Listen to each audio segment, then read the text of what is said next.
Now I'm going to talk about what I call deliberate walking.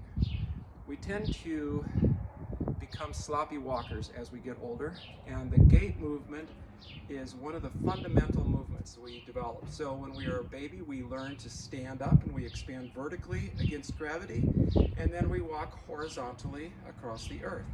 And the action of those two create a pumping action. And that pumping action does so many beneficial things to our body. It moves the lymphatic system. It helps the circulatory system. It eliminates waste products. One of the most important things, that actually produces what's called piezoelectricity, which is a type of electrical current that is generated in your spinal system, in your discs. So deliberate walking, we want, healthy walking is not like an old person where you're waddling. We want this good counter rotation of our torso, around our shoulders, our head, shoulders, and pelvis. So essentially, everything moves in opposite directions. So what I do is I vertically expand, and I teach the patients to walk in a line, and vertically, and then horizontally stretch yourself out this way, always looking straight ahead, and then take a step and reverse everything. See how everything's going in opposite directions. I'm going to horizontally and vertically expand. Horizontally and vertically expand.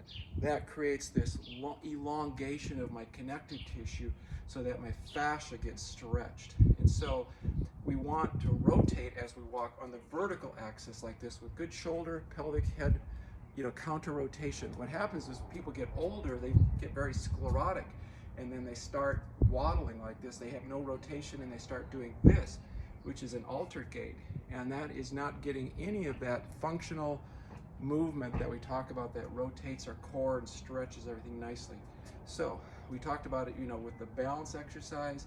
This is just a simple act of deliberate walking. Just practice this.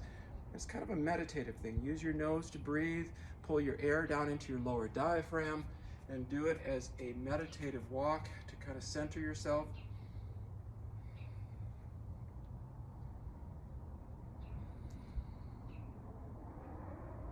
Make sure you nose breathe. Take nice, deep, slow breaths. Activates the parasympathetic system when you pull your air down here, which is your rest and relax nervous system. If you pull your air into your chest too much, you're going to exhale too much carbon dioxide. It activates your sympathetic nervous system.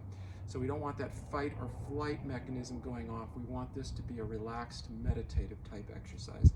And you really want to get that core, so your pelvis, your shoulders, your head are like wringing out a rag. So you're really squeezing all of that viscera and connective tissue, and all of those lymphatic waste products are getting squeezed out of there. That is why the gait motion and walking is so beneficial, because you're getting that pumping action, you're getting detoxification. You combine it with sunshine, you're going to even have a better time, because your sun and your solar exposure is so important for hormones. And if you can touch the earth, that's even better. You're getting grounding. So do all of those together.